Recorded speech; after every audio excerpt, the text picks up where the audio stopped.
Okay, if you're a fan of the show, then you know our next guest. We've interviewed him before. His name is Russell Stewart from Beverly Hills Guns. Amazing guy, really motivated. I love talking to him, and he's done something particularly interesting. He is the author of a new book called Reclaiming Men. I wanted to see exactly what we have to learn from Reclaiming Men and what it's all about, so we're bringing him on the show to talk more about it. Russell Stewart from Beverly Hills Guns on Reclaiming Men. How are you, Russell? I am fantastic. Thank you guys for so much for having me back. You bet, man. Hey, so talk about the book. I was really interested. I saw it on your Facebook page, and Reclaiming Men. It was it's an interesting title, and I would say that generally it's kind of a hot topic right now, or it's something that's much discussed. So tell us what's the premise of the book. Well, like you said, it's definitely a topic that is on the tip of a lot of people's tongues, especially on the conservative point of view spectrum. Look, I mean, young men in America are breaking. We have lost a sense of purpose. We've lost a sense of responsibility, strength, vision. Young men are being talked down to, are being torn apart.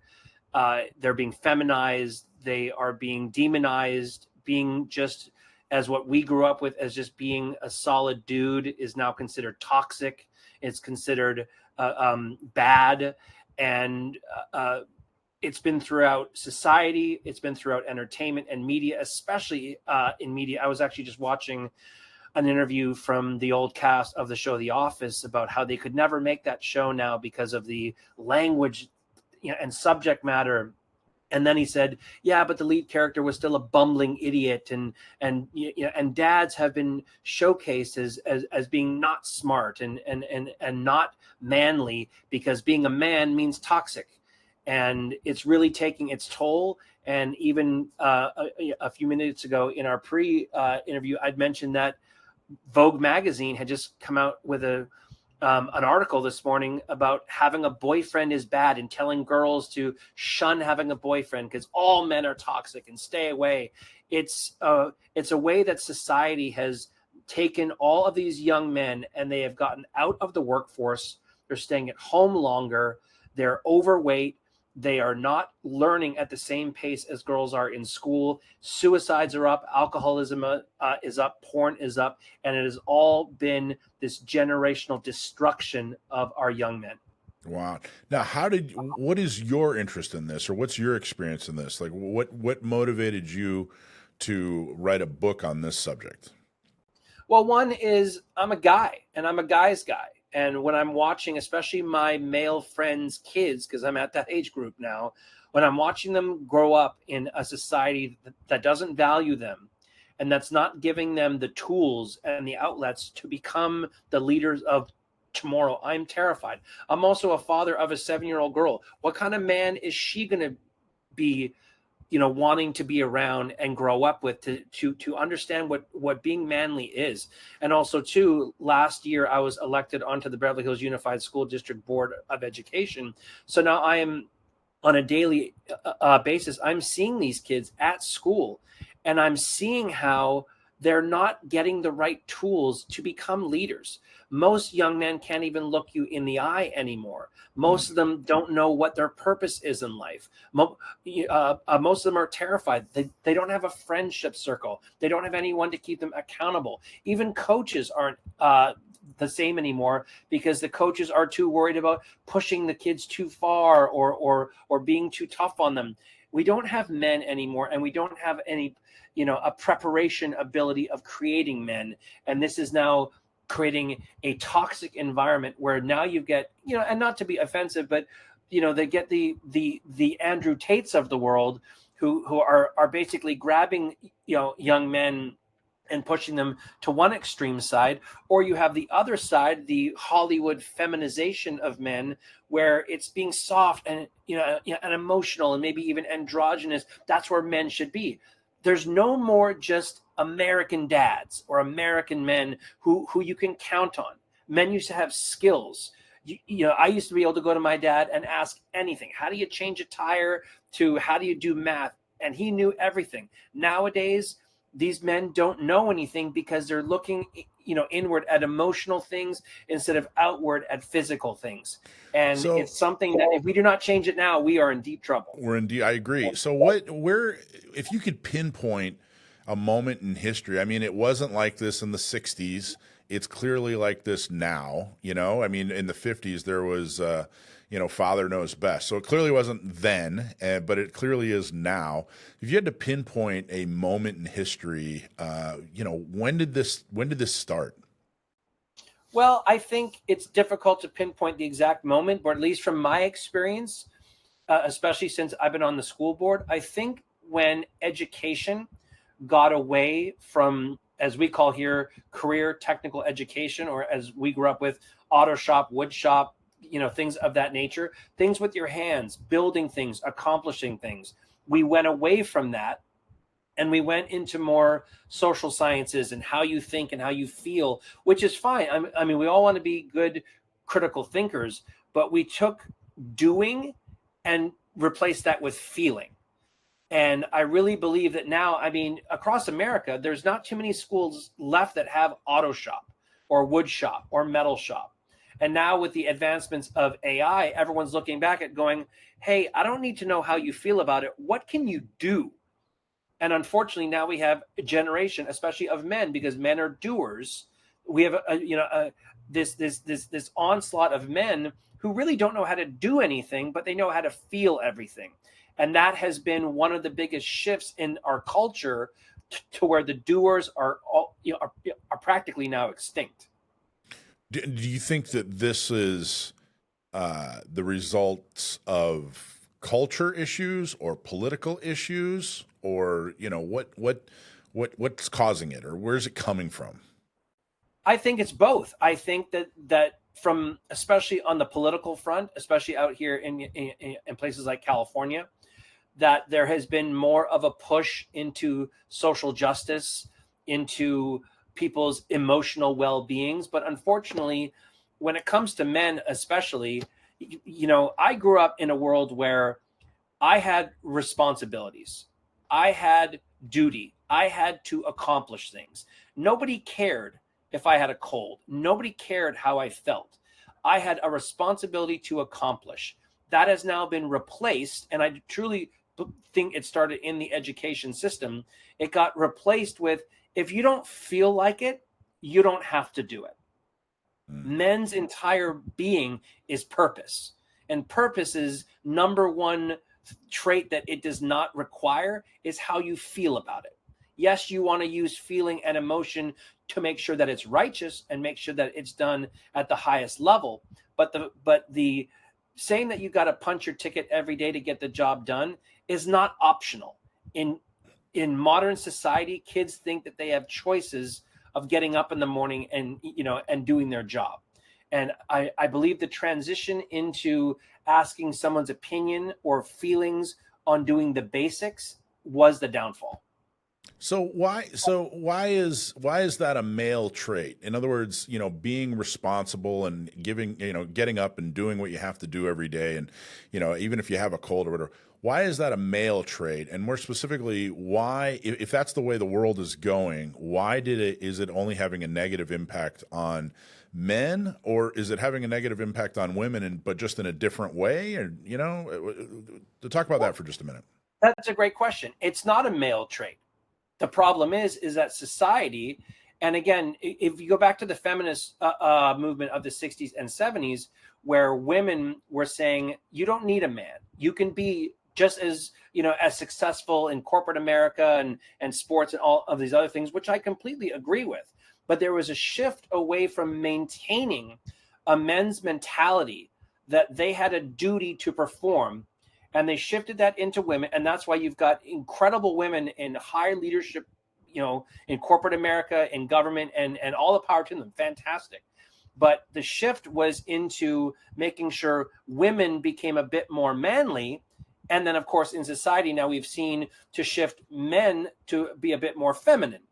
And that doesn't mean that it changes the mindset of getting up in the morning, but there's been this more a pressure on men to stop being so, quote unquote, masculine And a part of that masculine trait is you were the doer. It's people expected men, the cops, the garbage men, the firemen, the construction worker. No one cares about how their day is going. Are they going to get that job done on time and on budget? Are they going to show up? Are they going to do? If I run up to them and say, I need your help, it is yes. It's someone that has that drive to always be there and to always succeed. And not to say that that was not a female thing either, but when you take away that feeling that men are not needed, that do not need to be responsible, that can have the choice of saying, I don't need to show up today because it's just not my cup of tea. We've now educated young people that is acceptable. And unfortunately, they've now taken on that role now in greater ways. And we're seeing the effects that now we just do not have reliable, capable men in society. And trust me, the effects are devastating. Interesting. I had an interesting experience about a month ago, and bear with me for just a minute while I give some context. I was having a discussion with somebody about the difference between men and women these days, and the male loneliness epidemic that people are talking about. And I dropped her off, and then I went and did three things. It was a beautiful day. I took a nice drive by San Diego Bay. I ate at a nice restaurant for lunch, and then I went to the gym. And the reason I tell you I did those three things is while I was driving along the bay, I saw tons of joggers, and they were all women. When I went to lunch at this nice restaurant, there were mostly women having lunch with other women, and they were dressed up and made up in the middle of the day on a Saturday. And I saw very few men, and they were a mess. They were, slovenly, compared to the women. And then when I went to the gym, it was almost all women. There were like two guys in there that were clearly, bodybuilders and may even be competitive. Like they were that much into it. The rest of the gym were women. And I started thinking to myself that, women are putting in the work. Women are graduating college because women are going to college and taking it seriously. Women are buying houses because they're caring about their career and they're setting money aside. Women are putting in the work. Women aren't overweight because they're the ones that were out jogging, go to the gym and all that other stuff. So this is, just to play devil's advocate, why isn't it as simple as, hey, women are just outperforming men, and if men want to, catch up, then they need to catch up? That's not playing devil's advocate at all. It's just a fact. Men have not been accountable to other men. In fact, I have an entire chapter called, Rebuilding the Tribe. You do not see men out there together. You do not see groups of men at the gym. You don't see them out running because we're not holding each other accountable. We're not going to our friends saying, "Hey, bro, now we're gym buddies. We got to be there at 6 a.m. 3 days a week."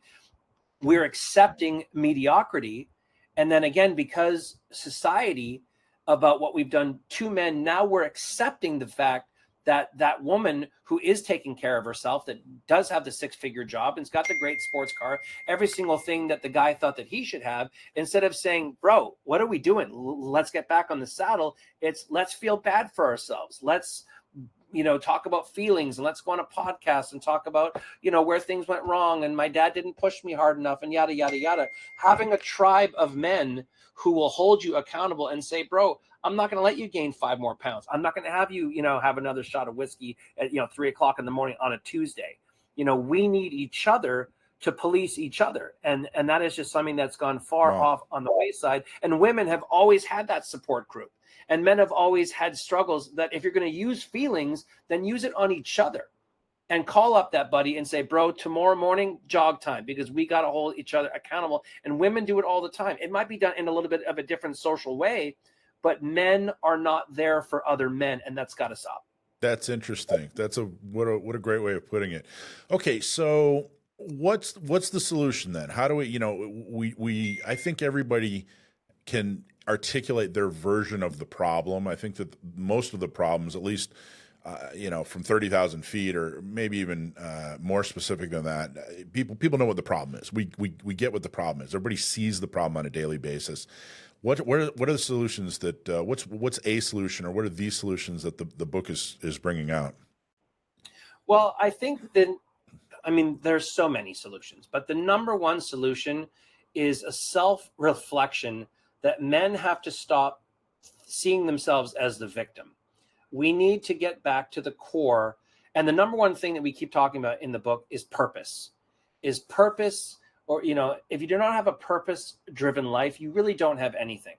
That to go back to the basics and say, let's get up every morning and let's accomplish something. Let's bring in, a sense of duty, a sense of, I need to be up on time. I'm not going to talk back to my mother. I'm going to show up to, school on time. I'm going to show up to my job on time. I'm not a victim. Get back to helping people. Get back to being in community. It's all of these victim mentality where men have seeming to take over this role of, life is against me. The world is against me. I'm not getting enough money. I'm too fat. I'm too this. No, we need to just get back to a self-reflection of responsibility. And the moment that we can just take accountability for our own actions, which I know is not simple, especially in today's day and age, everyone's worried about their jobs with AI and politics and crime and all of these other things. But in the end, if we are not able to take a self-reflection and say, what am I in this society? Am I a victim, or am I someone that can contribute? But it starts with themselves. They need to become more self-reliant. Put the phone down, put the social media down. Don't look for the likes and the shares and all of the external stuff that they need to say, well, if someone doesn't like me, then I don't like myself. It's got to start from within. And the moment that we can recognize that we need more purpose in our own lives, it's at least the beginning building blocks to start trying to turn this whole thing around. So there are clearly people that are causing this. You just brought up an article. I think you said it was in, what was it, Vanity Fair or something? Vogue magazine, yeah. Vogue magazine, where Vogue said, is having a boyfriend embarrassing, whatever. So there are clearly people causing this issue. How do you, what is a pathway for men in general to reverse the trend of the stereotypes or the lack of respect, or screw it? Who cares about their stereotypes and lack of respect? Just do your thing and do it well. Or what are your thoughts on that? Well, that's a great question. And I think what you had mentioned about when you saw some of the girlfriends out at a lunch, like, they're taking care of themselves. They're looking their best. And I cannot believe how many men I have seen, either when I was out traveling at an airport or at a grocery store, just a lack of respect for themselves. They're just looking frumpy. They're out of shape. They don't care how they roll out of bed. There's a self-respect that I really believe that men have lost. Side note, we at the school district, we were doing a construction project, and we unveiled a time capsule from 1939 from the Beverly Hills Unified School District. And one of the things that I had noticed in this newspaper thing, I believe it was a shot of the basketball team. All of these young men looked like they were in boxing shape, clean cut, perfect shape, good looking guys. Just, it was a different era. Nowadays, obesity is through the roof. Everyone, sorry, not everyone, but a large majority of kids are not in good shape, which means that they're not going to feel confident. They're not going to feel like they can show their best selves. And when they're not looking the part, dressing the part, acting the part, it gives people, and not just women, but it gives society and media and Hollywood the opportunity now of using that and say, well, why would a beautiful, happening, educated CEO woman want this? And I couldn't agree more. And that is why you see a lot more power women out there doing fantastic, and a lot more men who are more emotion-based getting frumpy, turning to porn, unfortunately, alcohol, drugs, food, and they're not becoming the leader men that society needs. And unfortunately, that trend is just getting worse and worse and worse. But then having mainstream media then take advantage of that, and then turning to that woman and say, you don't even need him anyway. And now it's got to a point where it's not, you don't need him, you can be your own boss. is you don't need him because he's not even worth it. He's gross. And that is something that men are feeling more and more. And it's just a dangerous cycle, because how do you break someone's spirit is not only say that they'll never make it, but no one loves them either. It is interesting how, I've seen over my life, I've come to this realization, and this is a broad, generalization, but it definitely appears to me that in general, men love women. And people And vice versa. well, it's actually where I was going to go with that was men love women, like they just love women, and I mean Oh, sometimes that's a bad thing. Sometimes they see them as objects, but for the most part, men are just like, hey, if they want to spend time with women, they want to talk to women, they want to, whatever. They just think women are great, and any shape or size or whatever, they just love women. And whereas I don't think women have that same opinion of men. I think women, it's almost like they barely tolerate men. And if you fit into this, this small criteria, these tiny little standards, some of which are very materialistic, then okay, maybe they'll let you have time with them. I don't know. Am I completely off base? Am I just being no, affected by media, or what are your thoughts on that? no, I think you're totally right. I mean, I don't know if it's an age old saying, but I think that there's a concept that, the average man can't walk into a bar and take home a girl, but any woman can walk into a bar and say, I'm available, and she'll have 900 guys, who are ready to go. So, I mean, sure, women are more picky, but I think in the end, in today's society, if you ask the modern average woman, are you looking for a good man? Maybe in the last 25 years, it's like, oh, no, I want a man who's successful and 6 foot tall and a six pack and a jet and yada, yada, yada. That's the dream man. But I think in today's society, where more and more women who are going into the corporate world, getting master's degrees, becoming CEOs, and becoming very successful, are also now creating a void in their lives because they've gone down the corporate road. They did not go down the family road. Now the biological clock is ticking. And, and this is nothing new, but now they realize going, wow, okay, I'm 40. I've got $1 million in the bank. I'm killing it. I'm a, famous CEO. I've got 9 books out, but I don't have a husband and I don't have kids. And because of their income level and their success level, they are getting into those circles of high powered men. And then those high powered men are going, but you're me. You're not very feminine. You're not family oriented. You're not someone who I'm looking for. And then that becomes even more strife, because now it's like, well, men are even worse now because I've gotten everything that I've wanted, and they're not recognizing that we're on an equal playing field. And a lot of men are going, well, I don't want to be on an equal playing field. I want the mother of my kids. I want someone more feminine or someone more homely. And that's creating this other whole problem. So I think if you ask a lot of modern women, especially on the conservative side of things, what are you looking for in a man? It's not the same conversation as it was 15 or 20 years ago. It's not all the accolades and the six pack and the money and all that. Is he just a good guy? Is he going to be a good dad? Is he going to show up to dinner on time? Is he going to be able to fix the porch? And it's really kind of going, oh, wow, that sounds like my dad. That sounds like old school dad.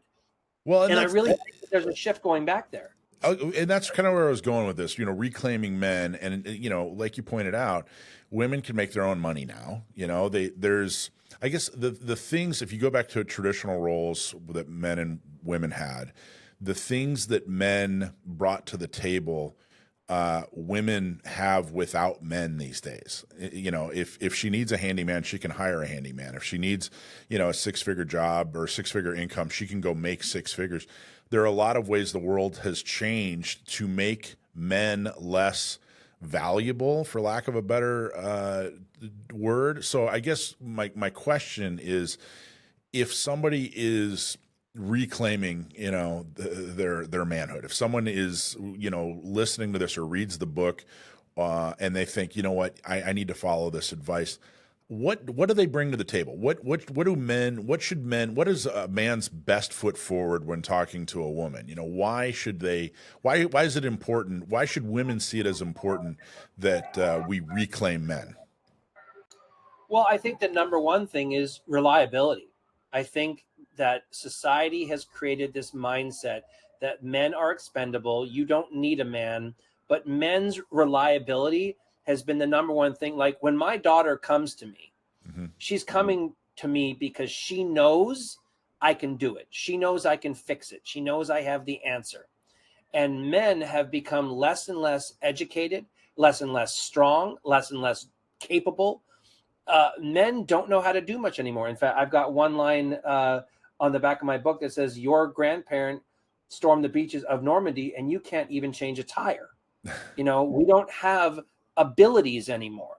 Yeah. And when women are becoming more educated, uh, 2 out of 3 women are twice as educated as the average American man now. Most men aren't even going to college. They're staying in your mom's basement until they're 28. They're getting married later, and they're not learning as many skills as their father or, God forbid, their grandfather did.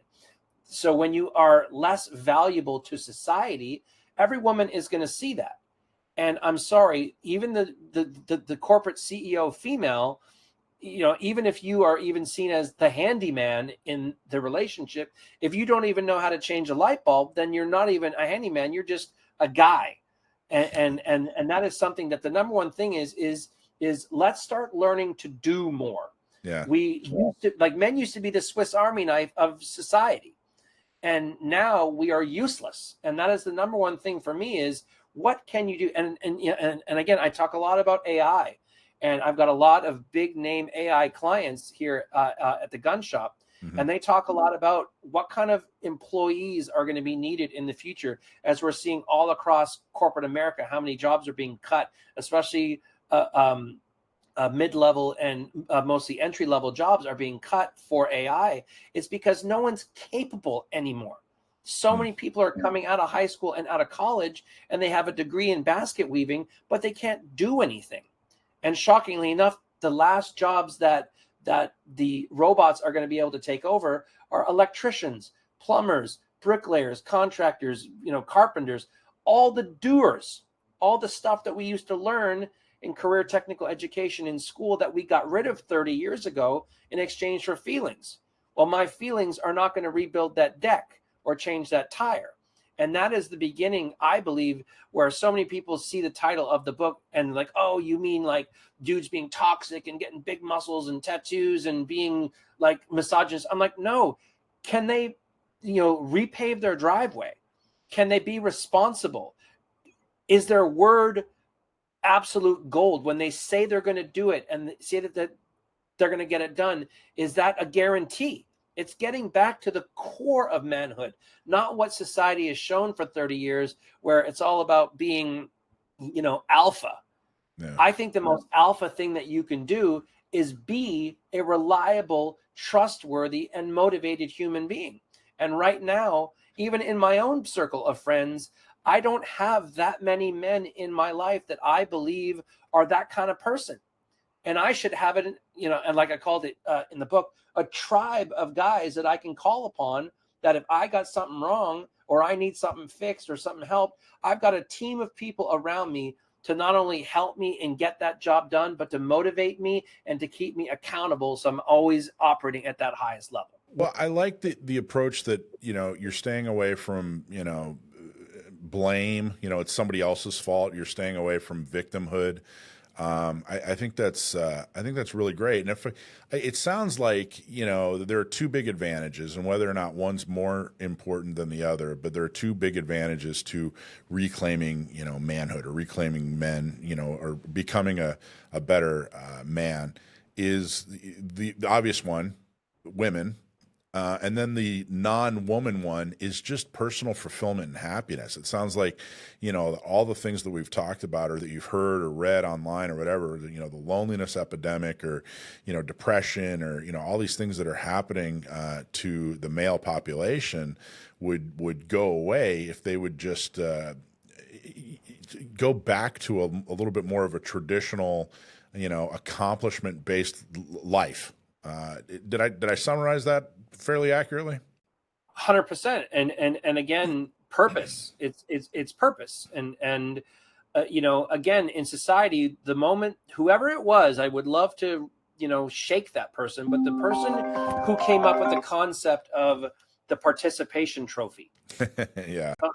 that person, I don't know what wacko degree that they have in psychology, but the person that said, striving to be your best, striving to win, striving to succeed, which is also the mission of showing others what hard work does, Yeah. and the accolades it gives you for being the best and being the best that you can be. Whoever took that away really stripped a portion of society and plummeted it into a place where we are now, where even the concept of winning or having purpose, to say, I want to get up in the morning and run one more extra lap because I know that if I do that, I'm going to win that trophy. But when everyone gets one, who gives a crap? So Nice. it's really this shift in society where we need to get back into, like exactly what you said, a more accomplishment based system. You And know, that starts at home. It that's starts with just getting up in the morning, making your bed, right. getting to school on time, getting to work on time, getting the best job that you can do, having integrity, doing the best, doing the right thing, even when no one's watching. All these little things are the things that make the original man what women loved, what built society, what kept us safe, and what built the Western world that is the envy of the entire planet.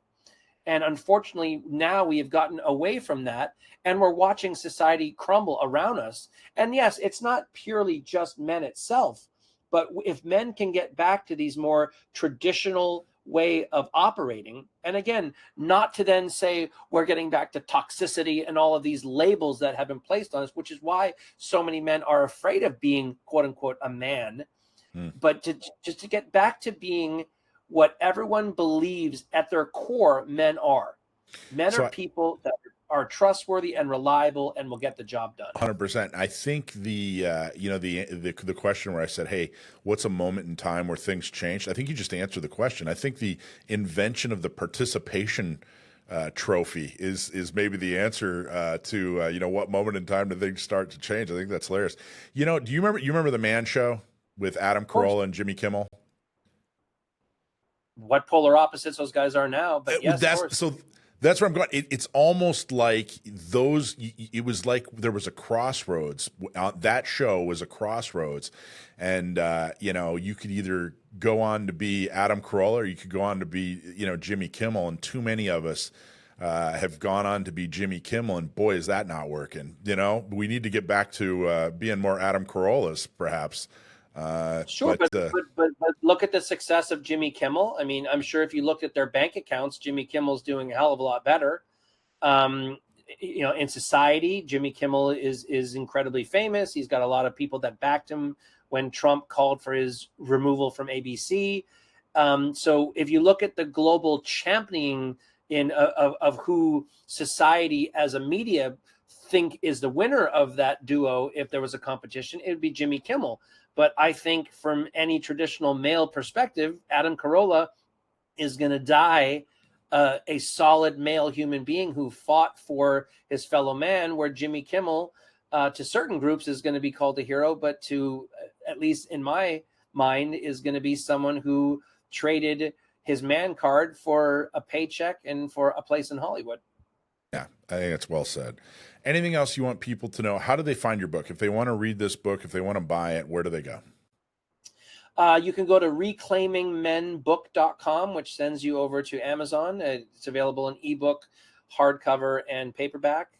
I've also would love to give out free copies to anyone who is a teacher or instructor or someone from a church or anyone who wants to lead and learn some tricks of the trade and techniques to talk to young men, so they can reach out to me at media@russellstewart.com and send me an email, and I would love to send them a complimentary copy.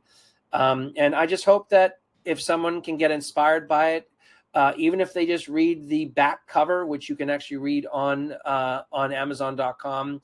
It's got some information there that if it can inspire one person and get them back on track and turn them into the man that they need to be. It used to be what we hope that they can be. Now it's what they need to be.